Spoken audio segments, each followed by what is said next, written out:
Greetings, friends! Rodynske here, and this is the weekly Russian-Ukrainian War Update for the week of August 4th through August 10th of 2025. If you want to continue receiving these weekly Russian-Ukrainian War Updates, continue getting these updates, be sure to subscribe to my channel, give this video a thumbs up, comment your thoughts, share this video around.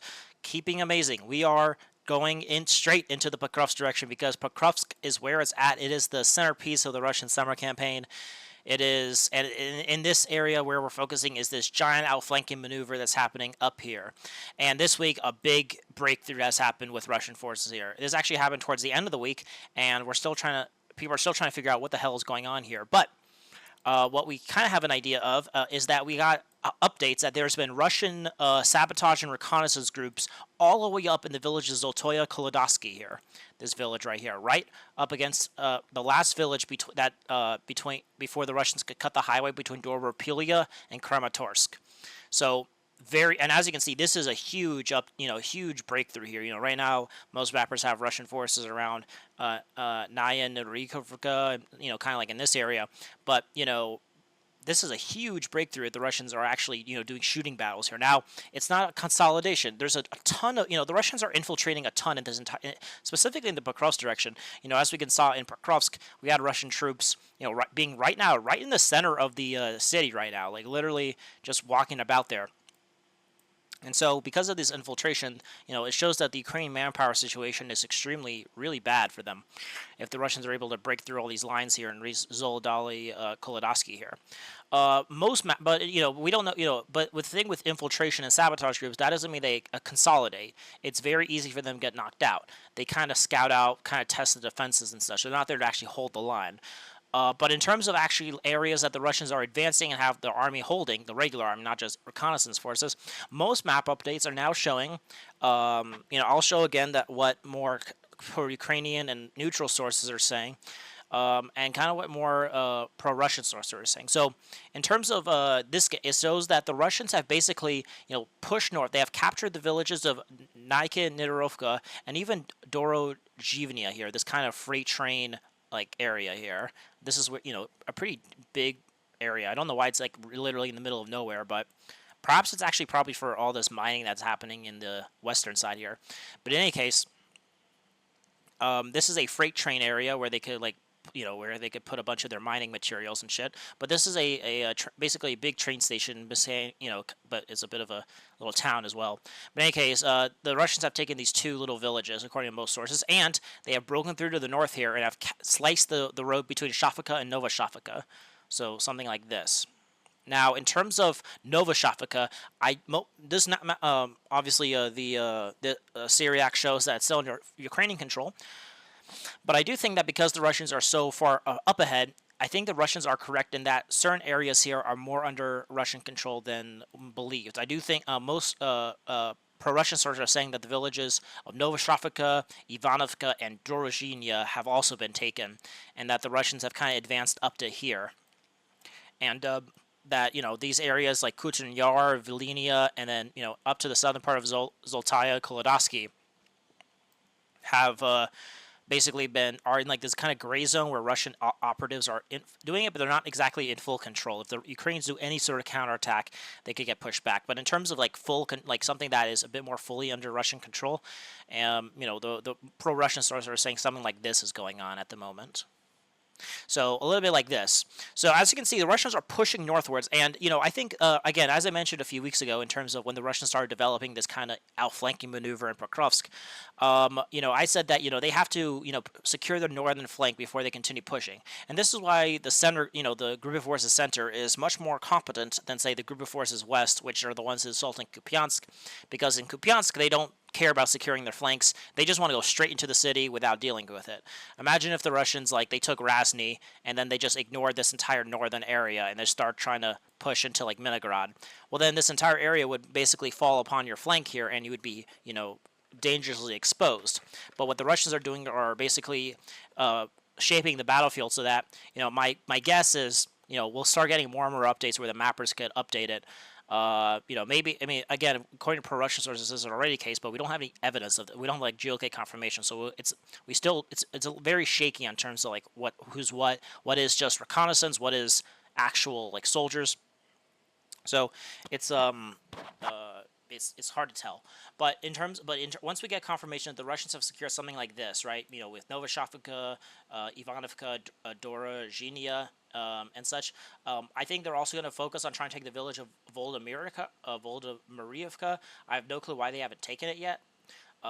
We had confirmation of the Russians being kind of even in this kind of area between Poltavka, this kind of reservoir right here. We actually had geolocated confirmation of the Russians being here. And also, most mappers are saying the villages of Mayak and Panovka have been taken. And Volodymyriivka is on the other side of the river that kind of bisects this area, so it should be pretty easy to actually storm and take. As you can see, it's on the other side of this river, so the Krensky-Teres River. So the Russians should be able to take it. The main kind of goal for this northern offensive to secure their flank is the village of Shakova. If the Russians could take Shafaka, and I do think they'll be able to do this, then the front will go something like this. And we'll talk about this when we go to the Kostiantynivka direction, but then, something like this going on. If the Russians could push up to this red line, which you could see they're already basically doing, and they're actually expanding beyond it even, then their northern flank would be secure enough where I think the Russians will then focus on taking in Rodynske. So that is where I think, and then once they take Rodynske, it's game set match for the Pokrovsk-Minogarad agglomeration. Now, speaking of Rodynske, we actually had some geolocated confirmation of the Russians being at least in the Rodynske mine, which is the first step to getting Rodynske. We had the Russians being right here. Most mappers are saying now that this mine and the Terrakon have been taken by the Russians, which makes sense. We had the Russians, in the, right on this eastern outskirts of Chernobyl, Lyman. We had the geolocated update of the Russians being on this eastern side here. Now, we haven't seen the Russians raising their flags. We don't see the Russians, we only have that one update, but it does seem that most map updates have shown that the Russians have taken the Rodynske mine. I don't want to say that 100%. There could definitely change up, but if they have taken it, then they have a very good place to accumulate forces. So they can then storm Rodynske from, as I mentioned, from multiple angles. So we can say the battle for Rodynske has started. I think I said this last week, that the Russians already have reconnaissance groups in Rodynske here. So, it's just, once they have accumulated enough forces, they could do a big attack to encircle it in multiple directions. From here, obviously straight from the mine, and then from Chernobyl, Lyman from the south. So they could put the squeeze on Rodynske, and then if they could take Rodynske, then it's basically game set match, and, they'll be doomed here. Now, in terms of the more southern part of in Pokrovsk itself here, we have more. As we saw, we got more and more updates of the Russians. We had updates of the Russians. In this most eastern, the eastern part of Pokrovsk, in the southeastern part, in this residential area. Before we had Russians operating in this area, we had Russians operating, in this area. And so, we see them, everything below, I think, the rail line is where the Russians are, sending sabotage and reconnaissance group. Now, in terms of how much the Russians are actually advancing and holding lines, most map updaters are saying that, the Russians have basically taken these southern suburbs of Pokrovsk, the village of Leonardo da Vinci, Toyota, and so forth. And so so basically, this is a very good place to accumulate force. As you can see, it bleeds into, the Russians are using Pashan and Shenkovko as like the forward operating bases where the Russians could accumulate forces. And then from here, though, they could then move through these residential areas, that bleeds into Pokrovsk. So my guess is, now that the Russians have secured these like suburbs in the southern part of Pokrovsk, it easily bleeds into this kind of residential area here. As you can see, they're infiltrating very deeply here. My guess was that they were going to actually move towards this area here. Maybe we just don't have a geolocated confirmation of it, but I have no doubts that the Russians probably have sabotage and reconnaissance groups in this kind of residential area right here. And I think the Russians are going to try to take it. I don't see why the Russians don't just, use their positions in Kostiantynivka and just kind of move up along the rail line. And, since they've taken a bunch of these areas already, their flanks are pretty much secure. And they could reach up to this point, and then hopefully they can take this kind of residential area, clear everything below this red line, and from there they can then cut off most of the rest of the highways that supply Pokrovsk. And then with the capture of Rodynske, which cuts off the other highway, there's going to be there'll be no more highways connecting Pokrovsk. You can see there's like roads, some small roads out between these two areas, but then it's going to be very, very hard for the Russians or for the Ukrainians to like to actually hold on here. So that's where I envisioned the Pokrovsk thing going. I definitely could see it falling within a month, but definitely by the end of the summer campaign, which should be by the end of September. So it just depends on how fast they can take Rodynske and how fast they can accumulate. How if the Russian sabotage and reconnaissance groups leads to actual like assault divisions that could accumulate, that could actually break into the fortifications, break up the defenses, and have the Russians have positions in Pokrovsk itself. But yeah, that's the Pokrovsk direction. Just slowly the encirclement is growing, and let's see how this, and if this develops into anything. Because then if the Russians actually do break through this area and actually could accumulate forces, let's say they like break through here and like reach this area, this basically starts the battle not the battle technically, but basically starts the maneuvering positions to start encircling Dobropillya, which will be the next Russian goal in this direction. Alrighty, now we're gonna go to the South-Donetsk direction, but I'm actually gonna kind of combine it with the Zaporizhzhia and Kherson directions. I usually do this when there's not a lot of updates, but yeah, this week there's actually not been that much updates in this kind of directions here. So in terms of South Donetsk, nothing much, which is surprising. Usually there's, I thought they would, there's, the Ukrainians are backed up against this river that's very hard to supply, and I thought these two villages would be taken by now, but not. You would not think so. The only changes that have been happening are a bit more in the south here. A lot of sources are saying the Russians have taken a bunch of these fields to the north of Malyivka, right in front of the village of Shikova. The group of forces east kind of released a video of them bombing and killing a bunch of Ukrainians and taking out their vehicles and such and other equipment around this area, but they didn't show them actually raising their flags here, so that was kind of odd. Usually they talk about, they have some proof like them raising their flags, but that never happened. So, I'm pretty sure that was just them probably like a PR thing. But most mappers are saying that, these areas around Malyivka and in front of Shivka have been taken. So, we probably will see Shivka taken maybe in a week or so. It will be very much helpful for the Russians so that, any Ukrainian reinforcements trying to like kind of go from the south of the Vochka River to maybe supply Alexandrogard and such would be, it'll be very hard for them to actually reach it once Shivka is taken. But yeah, so just taking some fields in there. And then in terms of towards the village of Kupyansk, which is one of the last villages in the South Donetsk direction, there's been some small changes. Apparently the Russians are pushing through these fields and have taken a bunch of these fields in front to the north of Zaporizhzhia and to the east of Volynopolya. So I thought this would be a very tough task. I thought they would just kind of hold on to their positions here because, advancing through these fields is going to be hard because of FPV drones.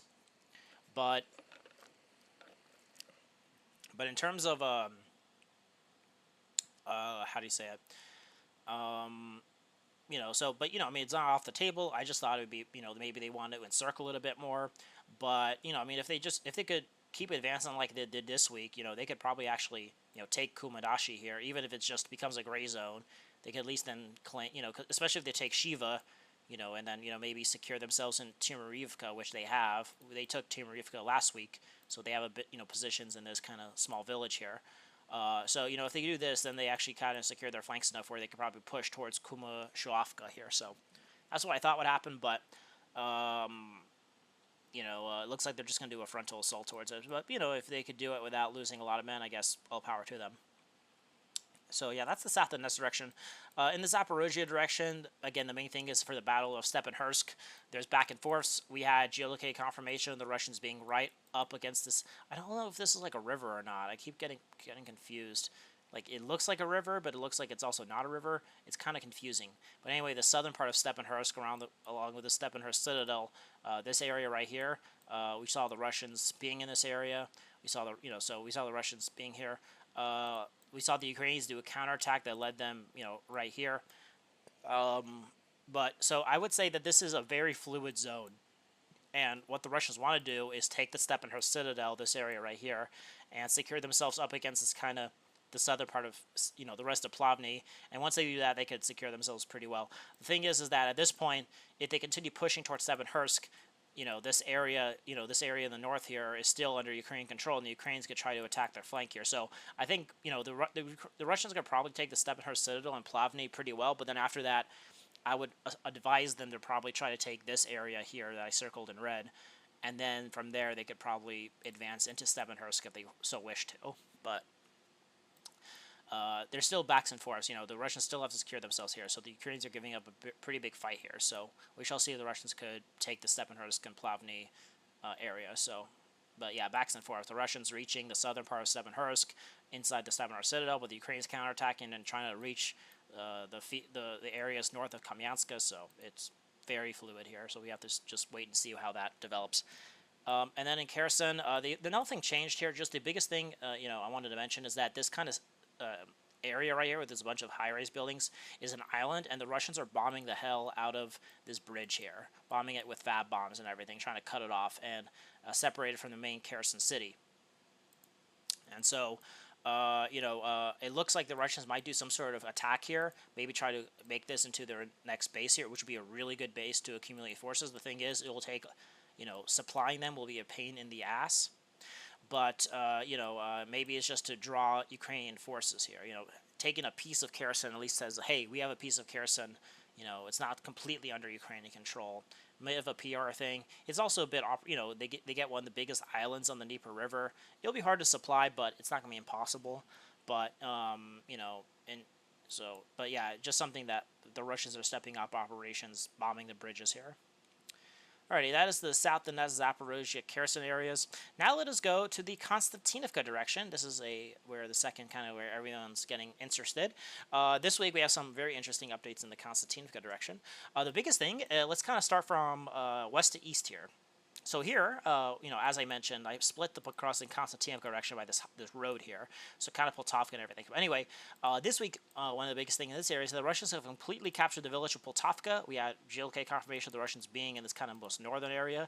We also have GLK confirmation of the Russians being in the center of Rusin Yar, and most pro-Russian sources, even some neutral sources, are saying the village of Rusin Yar has been captured by the Russians. So these three villages, which are very essential for in terms of, if they want to start outflanking Shakova or start outflanking the Ukrainians in their positions in Stepanovka and Dobropillya, which helps protect Kostiantynivka.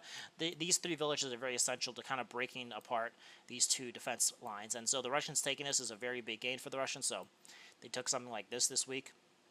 And don't forget, they also took a bunch of these fields to the west, to the east here last week, or no, west here, sorry. But anyway, yeah, taking Rusin Yar Poltavka is a very good gain for the Russians. They're probably going to secure their positions here, and then from here, maybe try to push a little bit more, if I had to guess, maybe push a little bit further north here, and do something like this, just so they could have a front line with Shakova here, which I think the Russians are going to try to take as well. So they'll probably start pushing this way, and everything, but I also think that the Russians will, try to, with their accumulation of forces in Yablunovka, and then, try to accumulate forces here, they could then try to do some sort of big attack towards Dobropillya and Stepanovka here. And this would be, these two villages fall, this would be a very big catastrophe for the Ukrainians on the western side of Kostiantynivka. But we shall see how that develops. And then in the kind of Kupyansk pocket, one of the biggest kind of updates that we have shown is that, according to most mappers, is that the Russians actually cut completely this area right here, and made this into a pocket. Because as you can see, once the Russians took Alexandria Kelenovo, this area got cut off from retreat, and then once according to this week, the Russians took this area. So that means that the Ukrainians can. So the Ukrainians that are in this kind of pocket here, the Kupyansk pocket, as I call it, are very much now in the encirclement. Now the thing is, we saw the Ukrainians getting bombed in this kind of northern area right here. We had the Ukrainians getting bombed in this most northern part of Seversk. Seversk is actually a pretty decent sized town. So as you can see, kind of snakes up this kind of rail line. So the northern part of Seversk is still under Ukrainian control, even though the most of it is under Russian control. We actually also had JLK confirmation of the Russians being in the village of Katerynivka, or at least, the remnants of an assault division that assaulted here with their assault vehicles. So it does seem like Katerynivka is about to fall to the Russians. I have no doubts that probably within a week or two we'll see that everything behind this reservoir is taken by the Russians, and then the Russians could use Yablunovka, Alexandria Kelenovo, Kupyansk as forward operating bases to start advancing towards Kostiantynivka. But I do think they're probably going to pause here and try to maybe develop the offensive on the flanks of Kostiantynivka before they start just doing a direct assault. They might do this in tandem, but I don't think the main Russian assault is just going to continue pushing towards this area. Just turning. I think they're going to try to, maybe make it a bit of more of an encirclement before attacking it directly. But that's my opinion. So, yeah. So Katerinivka probably has fallen. Srebrenica is about to fall, and the last thing is Kupyansk. But if the Ukrainians are trying to, we had a bunch of videos of the Ukrainians trying to leave this area, and trying to like swim across here and getting bombed to this northern part near Kupyansk. So it's definitely, how long it takes to liquidate this area is just a matter of time. It just depends on how many Ukrainians got stuck here. So, and we don't know the exact, we don't have any geolocated confirmation of the Russians being here. It's just map updates. So maybe it could be like, maybe it's not like a complete encirclement. Like maybe it's like the Russians could enter here, but if the Ukrainians under the cover of night, they could like sneak through in groups of like 3 or 4 or something towards like Dontesk and Plishivka and all that. Anyway. And then also the Russians are now battling the village of Alexander Shutina. We had, the Russians took the southern part of this village, also the eastern side of this village, so only the northern part is left. This northern area, which is kind of the more like kind of center part of this village, but it's on the other side of the Nakamaka River, so the Ukrainians have some defenses here, but Alexander Shutina is, and also we had some mappers are saying that the Russians have completely captured the village of Prechechnya. Or, some mappers are saying they've only captured a little bit, or at least Prechechnya is a bit of a gray zone. But again, the pushes into Prechechnya and Alexander Shutina, the main goals for this, if the Russians could actually secure themselves in these 2 villages, is that they could then, as you can see, completely liquidate the rest of this pocket here, and then link up the Toretsk and Chasiv Yar directions. So that is kind of the main goal for the Russians pushing here. And then there's been nothing actually in Chasiv Yar. After they took Chasiv Yar, I'm assuming they're now resting and just trying to pause or some shit. But there's been no changes since last week's liberation of Chasiv Yar. Alrighty, now we're going to go to the Seversk and Lyman directions. And this week we actually have a lot of interesting updates in this area. Yeah. And this week, let's talk about Seversk. The biggest thing, actually, this is like between Seversk and Lyman, is the Seversk Forest. This area we have not talked about maybe forever, any time in this channel. This channel's not channel, but ever since I've been doing this weekly war update. But the war updates I've been doing for almost 2 years now. And in none of that time, I think have I ever talked about the Seversk Forest, besides that one big attack they did towards this area right here about 2 or 3 weeks ago. But this week, we're talking about how the Russians are completely liquidating this entire Seversk Forest pocket. And this is entirely because of the Russian push in Torskoye, and more importantly, in this kind of push towards Serebrenka here. So, the biggest thing is that the Russians not only did some big attack that took one of the only kind of like building areas in this entire forest, but that because the Russians were able to take Grigorievka, the Russians were able to push from their positions here along the river here, and kind of we're starting to encircle the Ukrainians that were kind of in this entire area here. And so this entire kind of like eastern part of the Seversk Forest has already or is about to fall into Russian hands. And the only part would be the most western part of the Seversk Forest, this area right here. The Seversk Forest was a very tough nut to crack. It was just a bunch of forest that like prevented people from doing anything. So it was very, very hard to do anything here. And yeah, so it was very hard. But it seems like because of the Ukrainian manpower situation that the Seversk Forest is completely dried up. And it seems like, right now the Russians are doing a bunch of multiple operations to completely encircle the eastern part of the Seversk Forest and completely capture it. And then my guess is what's happening here is that what the Russians want to do is push towards the river here, which goes, I think, like this, towards Seversk. And then, because once they take Serebrenka, and, they continue pushing, trying to take these northern trenches in the north of Seversk, they can then take everything below this river, kind of like this. And then from here, once they secure themselves in Torskoye, which is what I think it's happening, they could then liquidate the rest of this Seversk Forest pocket, take everything like this. And then, then they would have liberated the rest of the forest here. So that would have been a very, very big gain for the Russians, so they could do that.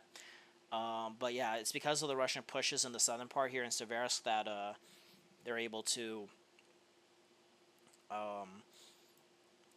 be able to start liquidating this forest. In terms of Seversk itself, the biggest things is that, most mappers are showing that the fields around Grigorievka and Verkha Mainansk are coming under their control.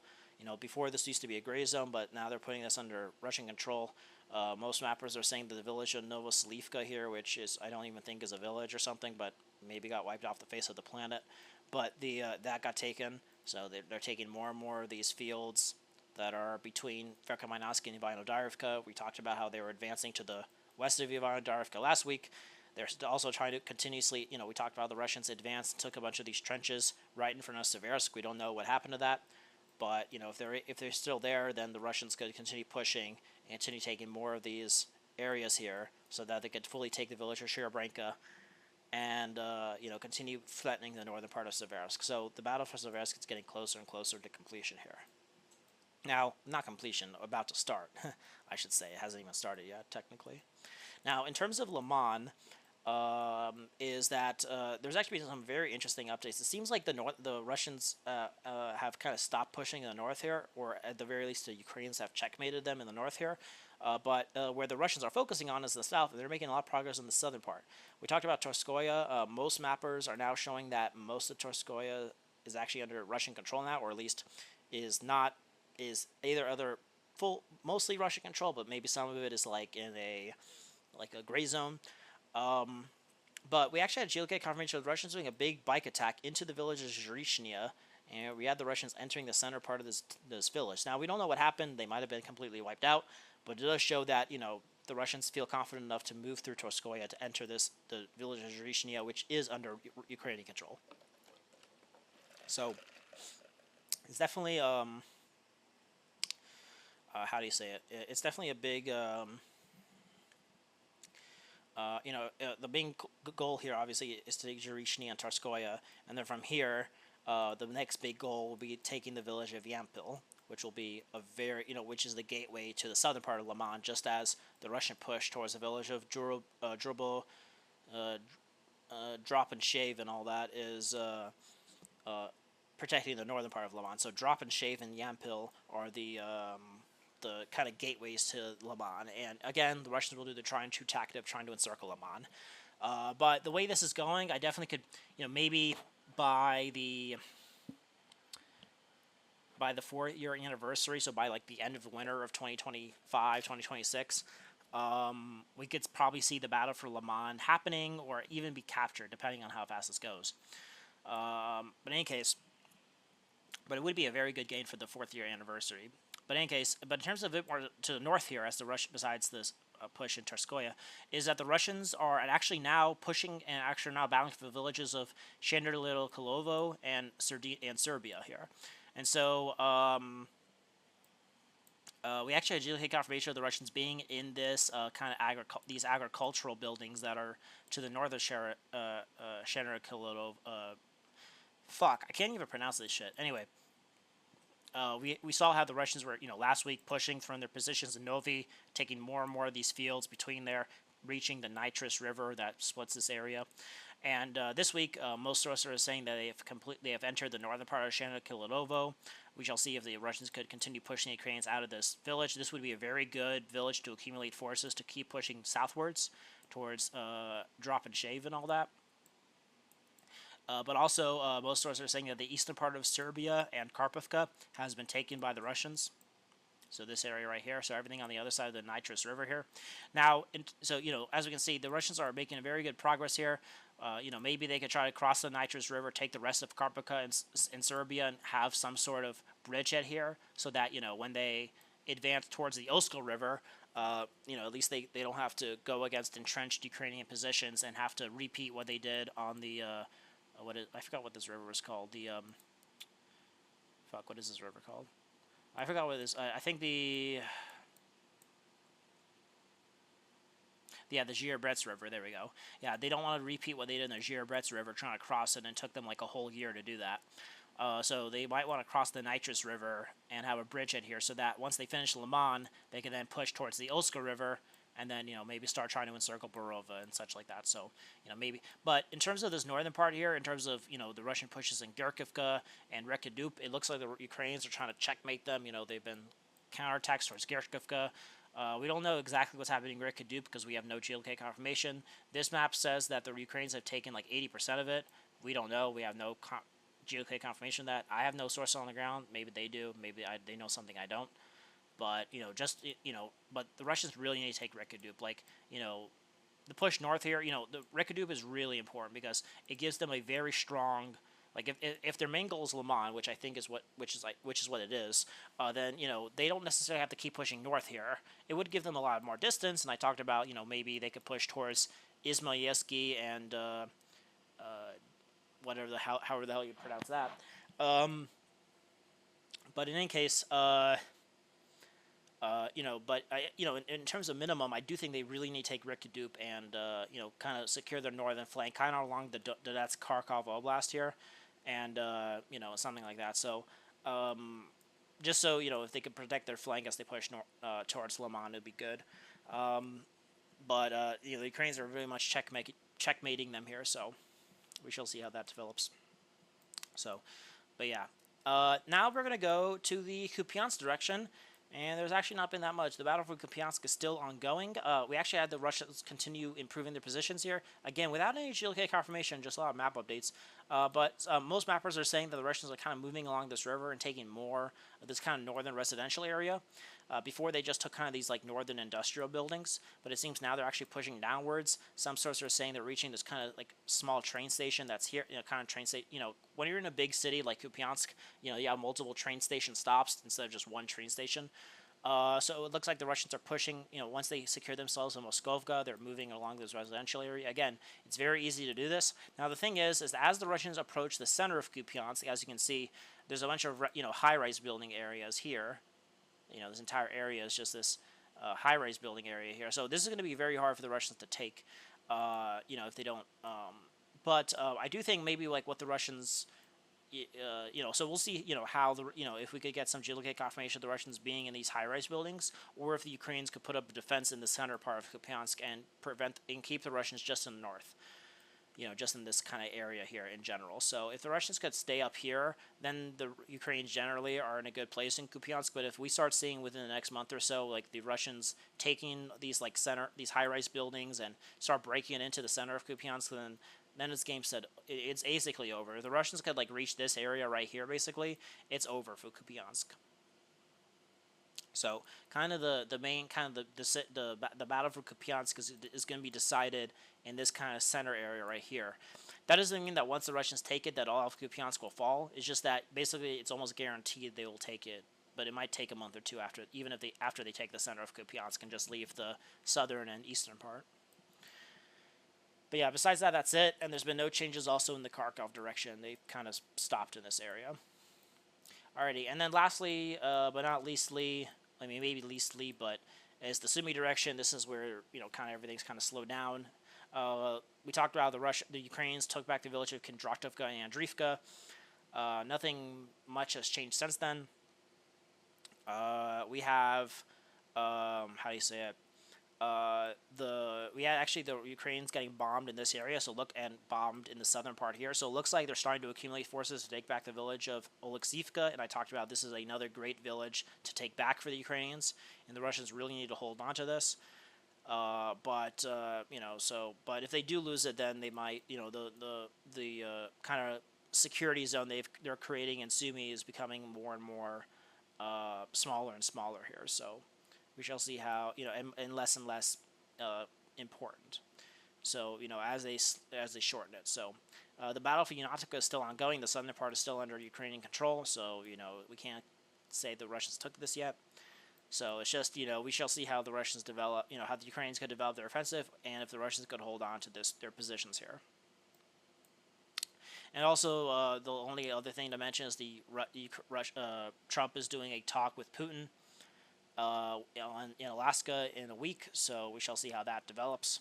So, maybe that I don't think, again, look at my video. I talked about how any peace deal the Westerners are trying to push on Russia is complete dog shit. It gives them gives them nothing, or at least what they're getting is a piece of shit. Like it's bad, and they should the way this, if they want to actually achieve their goals, it only can be achieved on the battlefield.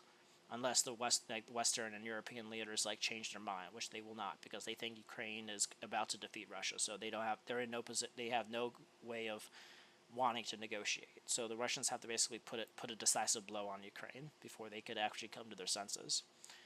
So that's the end of this video. Hope you guys enjoyed this weekly Russian career update. I do them every week. Be sure to subscribe to my channel to get them. Like this video, comment your thoughts, share this video around. Hope you have a wonderful, fantastic day. And so aim high and wander on.